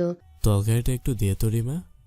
রিমা চুপচাপ, কোনো কথা নেই, চুপচাপ তরকারির বাটিটা এগিয়ে দিল সাইমনকে। সাইমন তো অবাক হয়ে গেল। এখানে দুটো কথা ওকে শোনানো উচিত ছিল, কিন্তু মুখে কোনো কথাই বলল না। রিমা চুপচাপ রইল। মনে মনে ভাবলো, রিমা তো এমন নয়, একটা কথা বিনিময়ে দুইটা খোঁচা মারলেও কোনো কাজ করে না। কি এমন হলো আজ রিমা এত চুপ? সবাই একরকম চুপচাপ খাওয়া দাওয়া করে যার যার রুমে চলে গেল। সাদাব গেল নিজের রুমে। যাওয়ার সময় দেখলো নূর কোনো কথাই বলল না, পেছনে ফিরে একবার তাকালো না। চুপচাপ নিজের রুমে গিয়ে দরজা চাপিয়ে দিয়ে শুয়ে পড়ল। তাই সাফাদও নিজের রুমে ঢুকে দরজা লাগিয়ে বিছানায় শুয়ে শুয়ে ভাবতে লাগলো। জানে নূর কষ্ট পাচ্ছে সাফাদের বিয়ের কথা শুনে, কিন্তু মেয়েটা যে বড্ড অবুঝ। কিন্তু এই বয়সে ওর অ্যাটলিস্ট এটা বোঝা উচিত সাফাদ নূরের কাছে কি চায়, কেন চায়, ওর প্রতি সাফাদের অনুভূতি কি, এটা তো বুঝতে পারছে না। এমনকি ও নিজে সাফাদের প্রতি কি অনুভব করে সেটাও বুঝতে চায় না। কিন্তু অনেক সময় হয়েছে, এখন বুঝতে হবে সাফাদ ওর কি, যদি এতে ওর মন। কিন্তু সাফাদ চায় নূর যেন বুঝতে পারে সাফাদের প্রতি ওর ফিলিংস কি, অনুভূতি ঠিক কী ধরনের। রাত বাজে একটা, নূরের কোনোভাবেই ঘুম আসছে না। বারবার বিছানায় এদিক ওদিক করছে। কোনোভাবেই মানতে পারছে না সাফাত ভাইয়ের বিয়ে হবে। পাশের রুমে সাফাত ভাইয়ের সাথে অন্য কোনো একটা মেয়ে থাকবে। অন্য একটা মেয়ের সাথে সাফাত ভাই সবসময় ঘুরতে যাবে। অন্য একটা মেয়ের সাথে সাফাত ভাই এক বিছানায় ঘুমাবে। সবসময় থাকবে নূর, থাকবে পেছনে পেছনে। কোনোভাবে এটা মানতে পারছে না নূর। অন্য কোনো মেয়েকে সাফাত ভাই মুগ্ধ দৃষ্টিতে দেখবে, সবসময় সুন্দর বলবে, শাড়ি চুরি গয়না অন্য একটা মেয়ের জন্য কিনে আনবে, এটা কোনোভাবেই সহ্য করতে পারছে না নূর। চুপচাপ বিছানায় উঠে বসলো নূর। চোখ বন্ধ করে কল্পনা করলো সাফাত ভাই অন্য কোনো মেয়ের সাথে ঘনিষ্ঠ অবস্থায়। যা যা নূরের সাথে করেছে তা এখন অন্য কারোর সাথে করছে। চুমু খাচ্ছে নূর, সাথে সাথে চোখ খুলে ফেললো। ছটফট করছে নূর, ভেতরে জ্বলছে ভীষণ। কেন এত অস্থির লাগছে বুঝতে পারছে না নূর। রুমের এদিক ওদিক পায়চারি করতে লাগলো। তারপর হঠাৎ মনে পড়লো ওর রুমে ওর মায়ের ফোন আছে। পড়ালেখার জন্য বান্ধবীদের সাথে কথা বলতে মাঝে মধ্যে ফোন এনে রাখে। এখানে নিশ্চয়ই সাফাত ভাইয়ের নাম্বার আছে। তাই কি যেন মনে করে সাফাত ভাইয়ের নাম্বারে ফোন লাগালো। 2-3 রিং হওয়ার সাথে সাথে সাফাত ফোন ধরলো। ফোনের স্ক্রিনে তাকিয়ে দেখলো ছোট আম্মুর নাম্বার, কিন্তু সাফাত জানে ছোট আম্মু এত রাতে ফোন দেয়নি, দিয়েছে তার ছোট্ট রাজকুমারী। সাফাত ফোন রিসিভ করে কানে নিয়ে বলে, হ্যালো, এত রাতে জেগেছিস কেন? ঘুমাসনি কেন? আর এই ফোন তোর কাছে কেন? নূর ভয় পেয়ে গেল। ফোন ধরে বাঘের মতো তর্জন গর্জন শুরু করে দিয়েছে। লোকটা এতগুলো প্রশ্ন করেছে, কোন প্রশ্নের উত্তর দিবে নূর? নূর আমতা করে বলল, আম্মুর ফোন মাঝে মধ্যে আমার কাছে থাকে, তাই আর ঘুম আসছিল না, তাই এমনি ভাবলাম আপনাকে একটা ফোন দিই। সাফাত মুচকি হাসলো, কিন্তু হাসির কোনো শব্দ হলো না। কপালে এক আঙ্গুল দিয়ে চুলকাতে চুলকাতে বলল, তা কি মনে করে ফোন দিয়েছিস? কিছু বলবি? নূর কি বলবে কিছু বুঝে উঠতে পারছে না, চুপ করে রয়েছে। নিঃশ্বাসের শব্দ ছাড়া আর কিছুই শুনতে পারছে না সাফাতও অপর প্রান্তে চুপ করে রইল। কিছুক্ষণ পর নীরবতা ভেঙে সাফাত প্রশ্ন করল, আমাকে কিছু বলতে চাচ্ছিস নূর? বলতে চাইলে বল, সমস্যা নেই। নূর যেন এই কথাটার অপেক্ষায় ছিল। সাথে সাথে কাল বিলম্ব না করে জিজ্ঞাসা করে বসলো, আপনি কাকে বিয়ে করবেন 1 মাস পর? সাফাত এবার যেন আরেকটু বেশি হাসলো, কিন্তু হাসির কোনো শব্দ হলো না। কিছুক্ষণ পর বলল, যাকে বিয়ে করি তাতে তোর সমস্যা কি? আর আমার বিয়ের কথা নিয়ে রাত 1টার পর তুই আমাকে ফোন দিয়েছিস? এই কথা তো কালকেও জিজ্ঞেস করতে পারতি। আমার বিয়ে নিয়ে তোর এত মাথা ব্যথা কেন? নূরের রাগ হচ্ছে, অভিমান হচ্ছে ভীষণ, জ্বালা পোড়া হচ্ছে মনের ভেতরে। কোনো মতে ফুসফুস করতে করতে বলল, আপনি বিয়ে করতে পারবেন না। কেন বিয়ে করবেন আপনি? আপনার কি এমন বয়স হয়েছে আপনার বিয়ে করতে হবে যে? পাশের বাড়িতে একটা লোকের 30 বছর চলে, কই সে তো এখনো বিয়ে করলো না। নূরের অভিমানী কণ্ঠে কথাগুলো শুনে ভিতরে ভিতরে অনেক মজা পাচ্ছে সাফাত, কিন্তু বাইরে কড়া কণ্ঠে বলল, সেই লোক বিয়ে করছে না কারণ সে লোকের চাহিদা নেই, আমি বিয়ে করবো কারণ আমার চাহিদা আছে। এটা যার যার ব্যক্তিগত ব্যাপার। নূরের যেন এবার কান্না পাচ্ছে, কান্না আটকাতে পারছে না। নাক টেনে টেনে প্রশ্ন করলো, তারপরে আপনাকে বিয়ে করতেই হবে? সাফাত এবার একটু সিরিয়াস হয়ে জিজ্ঞাসা করলো, আমি বিয়ে করলে তোর সমস্যা কি নূর? এসব কথা বলে তুই কি প্রমাণ করতে চাইছিস? কে বিয়ে করলো না কে বিয়ে করেছে তা দিয়ে তো আমাদের মাথা ব্যথা নেই। আমার বিয়ের সাথে তো সম্পর্ক কি? তুই কেন চাচ্ছিস না আমি বিয়ে করি সেটা বল। নূরের এবার রাগ হলো, ভীষণ রাগ হলো। বিয়ে যখন করবে অন্য কাউকে, তাহলে নূরের সাথে এতদিন এগুলো কি করেছে? তাই নিজের রাগ দমিয়ে রাখতে না পেরে বলে বসলো, এমনি আমি চাই না আপনি বিয়ে করেন, এটা সহ্য হবে না আমার। আপনার রুমে অন্য একটা মেয়ে থাকবে, আপনি অন্য একটা মেয়ের দিকে মুগ্ধ দৃষ্টিতে তাকিয়ে থাকবেন, আপনি অন্য কাউকে সুন্দর বলবেন, অন্য কাউকে নিয়ে আইসক্রিম খাবেন, চটপটি খাওয়াবেন, অন্য কাউকে নিয়ে ঘুরতে যাবেন, শাড়ি কিনে দেবেন, চুড়ি কিনে দেবেন। এইসব রংঢং দেখতে পারবো না আমি এই বাড়িতে। আপনার রুমে অন্য কোনো মেয়ে ঢুকতে পারবে না, ব্যাস এটাই শেষ কথা। নূরের কান্নামাখা কথাগুলো শুনে সাফাত ভীষণ মজা পেল। সাফাত চাইছে নূর নিজে থেকে বুঝতে পারুক সাফাত ওর জন্য কি বোকা মেয়েটা জেলাস তো হচ্ছে, কিন্তু জেলাসের কারণটা এখনো বুঝতে পারছে না। শুধু চাইছে না সাফাদের রুমে কেউ থাকুক, কিন্তু সাফাদের মনে যে নূর আছে সেটা কি কখনো বুঝতে পারবে মেয়েটা? সাফাত আরেকটু খেপানোর জন্য বলল, ঠিক আছে, শাড়ি চড়ি আমি তোর জন্য কিনে দেবো। সুন্দর, আমি তোকেই বলবো। আইসক্রিম ফুচকা খাওয়ানোর সময় আমি তোকে নিয়ে যাব। এখন খুশি? মাঝে মধ্যে তুই আমার রুমে আসতে পারবি। আমি আমার বউকে বলে দিব তোকে যেন না না করে রুমে ঢুকতে। নূর এবার ভীষণ রাগের মাথায় বলে বসলো। তারপর আপনি বিয়ে করবেন? সাফাত বলল, হ্যাঁ, বিয়ে শুধু সুন্দর বলার জন্য আর আইসক্রিম ফুচকা খাওয়ানোর জন্য করে না। বিয়ে করার আরও অনেক কারণ থাকে, সেসব কারণের জন্য বিয়ে করতে হবে। কারণ তোর সাথেও তো আর এইসব করতে পারবো না। তুই তো আমার রুমে রাতে থাকতে পারবি না, হয়তো আসবি যাবি ঘুরে ফিরে চলে যাবি, কিন্তু আমার রুমে সারাক্ষণ থাকতে পারবি না। বিয়ে করলে বউ আমার সাথে রাতে ঘুমাবে, আমার সাথে ঘুম থেকে উঠবে, আমার সাথে সাথে থাকবে। এর জন্য বউ দরকার, বুঝতে পেরেছিস? এবার এবার ঘুমা। আর হ্যাঁ, সামনের মাসে বিয়ে করব, এটা ফাইনাল, এটা মাথায় ঢুকিয়ে রাখিস। আর এই কদিনের মধ্যে উত্তর খুঁজে বের কর আমার বিয়ে নিয়ে তুই এত জেলাস কেন। উত্তর খোঁজে তারপর আমাকে বলিস। কিন্তু সামনের মাসে যে বিয়ে হবে এটা ফাইনাল। বউ ছাড়া আমি আর এক রাতেও ঘুমাবো না। রাতভর আদর করার জন্য বউ দরকার। কথাটা বলেই সাথে সাথে সাফাত ফোন কেটে দিল। আর খুব হাসলো মনে মনে, এই মেয়েটাকে এভাবে সাহায্য করতে হবে, এছাড়া আর কোনো পথ নেই। পরের দিন সকাল, নাস্তার টেবিলে বসে সবাই। আজকে নূর এখনো নামেনি। রিমা চুপচাপ। সাইমন বুঝতে পারছে না কি হলো। গাজীপুর থেকে ফেরার পর সাইমনের কোনো ব্যাপারে আর নাক গলাচ্ছে না রিমা। এমনকি আজকে কি পরে বের হবে, কি খাবে, কোথায় যাবে, কোনো ব্যাপারে কোনো খোঁজ খবর নেই রিমার। সাইমন তো এটাতে অভ্যস্ত ছিল, সকালে উঠে জানতে পারতো আজকে তাকে কি পরে যেতে হবে, কারণ রিমার পছন্দ না হলে সেই কালারটা পর্যন্ত পরতে পারতো না, আর একসাথে বের হয়ে ওকে কলেজ পর্যন্ত পৌঁছে দিয়ে আসতে পারতো না। গতকাল রিমা কলেজে যায়নি, আজকে যাবে, তবে একবারও বলেনি কোন কালারের শার্ট বা গেঞ্জি পরবে, কোনো ইনস্ট্রাকশন দেয়নি সাইমনকে। সাইমন অবাক হয়ে ভাবতে লাগলো রিমার কথা। এদিকে রিমা চুপচাপ নাস্তায় মনোযোগী। সাইমন কি করছে না করছে সেদিকে কোনো মনোযোগ নেই। অভিমান হয়েছে খুব। ভাই বোন ঠিকই জানে ওর গার্লফ্রেন্ড আছে, প্রেম করে, অথচ রিমা কোন শার্টটা পরবে সেটা ঠিক করে দিলেও কার সাথে প্রেম করবে সেটা জানার অধিকার রিমার হলো না। আর গার্লফ্রেন্ড কেন থাকতে হবে? রিমা তো সব কাজই করে দেয় ওর, সব জায়গায় ঘুরতে যায়, চটপটি ফুচকা আইসক্রিম সব ওকে নিয়ে খায়, কোথাও বেড়াতে গেলে ওকে নিয়ে যায়। ও কি পড়বে না পড়বে, কি খাবে, সব কিছু ঠিক করে দেয় রিমা। তাহলে গার্লফ্রেন্ড ওর জীবনে প্রয়োজন কি ছিল? আর গার্লফ্রেন্ডকে সময় বা দেয় কখন? ওর সাথে থাকে সারাক্ষণ। তাহলে কতটা চুপি চুপি কাজ করেছে সাইমন, ভাবতেই ভীষণ অভিমান হলো রিমার। অবচেতন মনে এসব ভাবতে লাগলো রিমা। এদিকে সাফাদের চোখ জোড়া শুধু খুঁজে চলেছে নূরকে। নূর এখনো নামেনি, মনে মনে ভাবছে সাফাদ। নরিন আফরোজ মোটেও সহজ নন। উনি জোরে জোরে প্লেট চামচ গ্লাস টেবিলের উপর রাখতে লাগলেন। সামিয়া বেগম রান্নাঘরের দিকে গিয়ে বললেন, ভাবি ছেড়ে দাও না। কি না কি করেছে। ভাইয়া তখন ছিল আনমেরিড, ভার্সিটিতে পড়তো, একটু দুষ্টুমি ফাইজলামি করতেই পারে। এখন কি সেরকম? তোমাকে বিয়ে করার পর কি সে কখনো অন্য কোনো মেয়েকে টিচ করেছে, ফাজলামি করেছে? তাহলে এখন কেন এসব নিয়ে ঝগড়া করছো? ভাইয়ের সাথে বাচ্চারাও দেখছে, মান সম্মান থাকবে বললে বাচ্চারা জানলে। নরিন আফরোজ সামিয়া বেগমের দিকে তাকিয়ে বললেন, শুরু হয়ে গেল না তোর চামচামি ভাইয়ের? তুই কি বুঝবি? আজকে যদি ফাজলুলের সম্পর্কে বলা হতো তাহলে তুই বুঝতি। আর বাচ্চারা জানুক বাপে কি কি গুল খেলিয়ে এসেছে।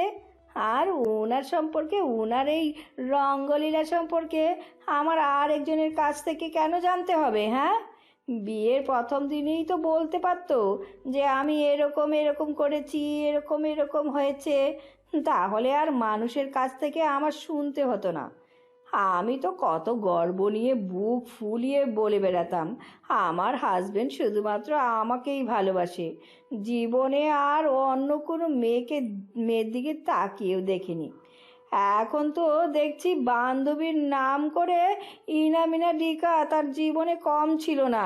সামিহা বেগম হাসলেন, হেসে বললেন, রাখো না ভাবি, ভাইয়া কিন্তু অনেক অনুতপ্ত, নিশ্চয়ই রাতভর তোমার কাছে মাফ চেয়েছে। নওরিন আফরোজ চুপ করে রইলেন, মনে মনে স্মরণ করতে লাগলেন রাতের কথা।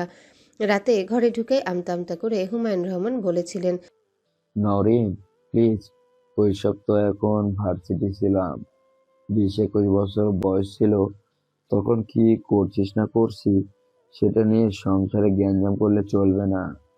দেখো, ওই সময় কি করছি তা নিয়ে আর মাপ চাইতে পারবো না, তবে তোমাকে বলা হয়নি, সেজন্য আমি সরি। তবে আমি কিন্তু কারোর সাথে প্রেম করিনি, ওরা আমাকে পছন্দ করতো, আমি জাস্ট ওদেরকে না করিনি। ও একটু হাই হ্যালো করেছি, এই পর্যন্তই। কিন্তু তুমি কিন্তু আমাকে চরিত্রহীন ট্যাগ লাগাতে পারো না নওরিন। কথাগুলো এক নিঃশ্বাসে বলে ফেললেন হুমায়ুন রহমান। নওরিন আফরোজ কথাগুলো ভেবে দীর্ঘশ্বাস ছাড়ল। নওরিন আফরোজ সামিহা বেগমের দিকে তাকিয়ে বললেন, হয়েছে, অনেক ওকালতি এখন। এই ডেজার্টটা ধরে টেবিলে নিয়ে যা। আর নূর নামছে না কেন? বলেই সাথে সাথে উপরের দিকে তাকিয়ে, নূর, এই নূর, নাম তো মা, নামছিস না কেন?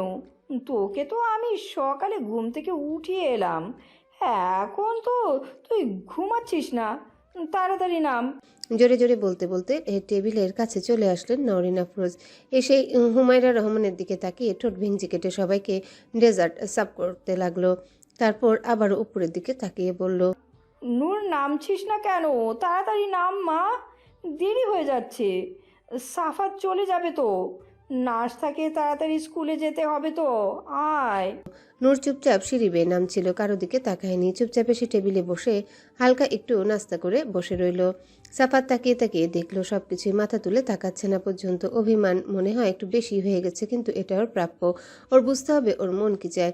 নূর রেডি হয়ে গাড়ির জন্য দাঁড়িয়ে আছে। সাফাত পার্কিং থেকে গাড়ি বের করে নূরের কাছে নিয়ে এসে নূরকে ইশারা করে বলল। নূর গাড়ির ভিতরে ঢুকে বসলো ঠিকই, কিন্তু তাকিয়ে রইল জানালা দিয়ে অন্য পাশে। সাফাতের দিকে ফিরেও তাকালো না। সাফাত নূরকে আরেকটু খেপানোর জন্য বলল, স্কুলের পর রেডি হয়ে গেটে দাঁড়িয়ে থাকিস, আজকে তোকে নিয়ে এক জায়গায় যাব। নূরের কৌতূহল হচ্ছে অনেক জানার জন্যে, তারপরেও কৌতূহল দমিয়ে হালকাভাবে জিজ্ঞাসা করলো। কোথায়? সাফাত ডোন্ট কেয়ার ভাব নিয়ে বলল, আজকে আমার গার্লফ্রেন্ডের সাথে তোর পরিচয় করে দেব। 1 মাস পর যে তোর ভাবি হবে, তাকে আগে থেকে দেখবি, মিশবি, তোরা ওকে দিলেই তো সবকিছু হবে। বলে আর নূরের দিকে তাকালো না। সাফাত গাড়ি চালানোতে মনোযোগ দিল। তাকালে দেখতে পারত একজোড়া চোখ অসহায়ের মতো তাকিয়ে আছে সাফাতের দিকে। সাফাতের দিকে তাকিয়ে ছলছল নয়নে নূর ভাবতে লাগলো, কেন সাদাব ভাইয়াকে বিয়ে করতে হবে কেন? কি এমন বয়স হয়েছে ওনার? কথাগুলো ভাবতে পারছে না নূর। সাথে সাথেই ছলছল চোখ দিয়ে মনে হয় 2-1 ফোঁটা অশ্রু গড়িয়ে পড়ল। নূর সাথে সাথে মুখ ঘুরিয়ে জানালা দিয়ে বাইরে তাকিয়ে রইল।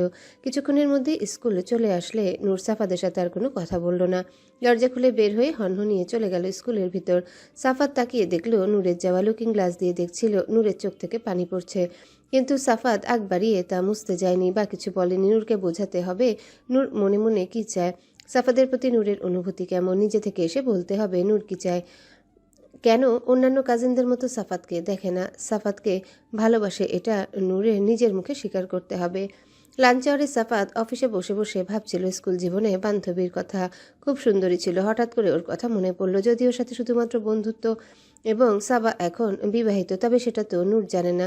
নূরকে দেখানোর জন্য হলেও সাফাদের একটা গার্লফ্রেন্ড দরকার, তাই সাবাকে ফোন করে ফেললো সাথে সাথে। 2বার রিং হওয়ার সাথে সাথেই ফোন ধরলো। সাবা বলল, কিরে, এত বছর পর হঠাৎ? ভাগ্যিস নাম্বারটা সেভ করে রেখেছিলাম, না হলে তো চিনতেই পারতাম না কে ফোন দিয়েছে। সাদাব বলল, ন্যাকামি বন্ধ কর, দেশে এসেছি সেটা ভালো করে জানিস। কই একবার তো দেখা করতে এলি না? আমি না হয় ব্যস্ত থাকতে পারি, তোরা তো ব্যস্ত ছিলিস না। তারপর আমতা আমতা করে সাবা বলল, দোস্ত, আমাকে একটা সাহায্য করতে হবে। ও, এর জন্য ফোন দিয়েছিস? তাই তো বলি, সাফাত সাহেব কেন ফোন দিল? তা ঝেড়ে কাশ, কেন ফোন দিলি? সাফাত আমতা আমতা করে বলল, একজনকে জেলাস করতে হবে। তুই আমার গার্লফ্রেন্ড হওয়ার নাটক করবি, রেস্টুরেন্টে চলে আয় আজকে 3টার দিকে, ওকে আমি নিয়ে আসবো। সাবা কৌতূহলী হয়ে জানতে চাইল। কে সেই একজন? সাফাত চুপ করে রইল। কিছুক্ষণ পর সাবা বলল, ওই থাম থাম, তোর সেই ছোট্ট বাবুটা না তো, যাকে মাঝে মধ্যে কোলে করে নিয়ে আসতে কলেজে? সাফাত, তুই এখনো সেটাতে আটকে আছিস? ও তো ছোট একটা বাবু। তখন তো ভাবতাম দুষ্টুমি করিস, ফাইজলামি করিস, বয়স অল্প, দুষ্টুমি করে হয়তো, বউ বউ বলিস। এখনো ওকে নিয়ে আজকে আছিস? সাফাত বলল, আজকে নেই, ওকে নিয়েছিলাম, ওকে নিয়ে থাকবো সারা জীবন। এখন আমাকে সাহায্য করতে হবে। মেয়েটা বড্ড অবুঝ, আমাকে পছন্দ করে কিন্তু নিজে বোঝে না যে আমাকে আসলে ভালোবাসে। তুই ওকে অনুভূতি গ্রো করতে সাহায্য করবি। ভালোবাসা কি বোঝাবে? ভালোবাসা মানে যে চাচাতো ভাইয়ের উপরে একটু বেশি অধিকার করার না, এটা ওই মেয়েটার খেলোর মধ্যে দিয়ে দিস। এমনভাবে অভিনয় করবি যেন ও বুঝতে পারে সাদাফের উপর ওর অধিকার কতটুকু, সাদাফকে কতটুকু চায়, এই অনুভূতিটুকু ওর ভিতরে জাগিয়ে দেয়। ছোট মানুষ বুঝতে পারে না, কিন্তু ঠিকই ভালোবাসে। বোঝাবি যে সাদাফকে চাচাতো ভাই হিসেবে না, সাদাফকে একজন পুরুষ হিসেবে ভালোবাসে, সেটাও কি বুঝিয়ে দেয়। সাবা হাসতে হাসতে বলল, বাবা, সাফাত কি ভালোবাসার উপর পিএইচডি করেছে? যে মেয়ে বোঝেই না ভালোবাসা কি, সেই মেয়েটাকে ভালোবাসে, সেটা তুই বুঝে গেলি? তাহলে তুই বলে দে। সাফাত হাসলো, আর কিছু বলল না। বলল, এতটুকু উপকার কর, এতটুকু উপকার কর। 3টার দিকে রেস্টুরেন্টের ঠিকানা পাঠাচ্ছে, চলে আয়। আমি ওকে নিয়ে ঠিক টাইম মতো পৌঁছে যাব। সাবা বলল, আচ্ছা ঠিক আছে, বাকি কথা পরে হবে। বলেই ফোন রেখে দিল। সাফাত সাথে সাথে বের হয়ে গেল নূরকে পিক করার জন্য। স্কুলের গেটে দাঁড়িয়ে আছে সাফাত। দূরে তাকিয়ে দেখছে নূর বেনি দুলিয়ে দুলিয়ে হেঁটে আসছে। সাফাদের ঠোঁটের কোণে খেলে গেল একটা দুষ্টুমি হাসি। নূর গেট পার হয়ে সামনে চলে আসলে সাফাত মিকি ব্যস্ততা দেখিয়ে বলল, হ্যালো বন্ধুরা, পরবর্তী পার্ট খুব তাড়াতাড়ি আসবে, তো সবাই অপেক্ষায় থাকো। আর চ্যানেলটি যারা এখনো সাবস্ক্রাইব করনি তারা পরবর্তী পার্ট দেখার জন্য চ্যানেলটি সাবস্ক্রাইব করে রেখো। ধন্যবাদ সবাইকে, আমাদের সাথেই থেকো।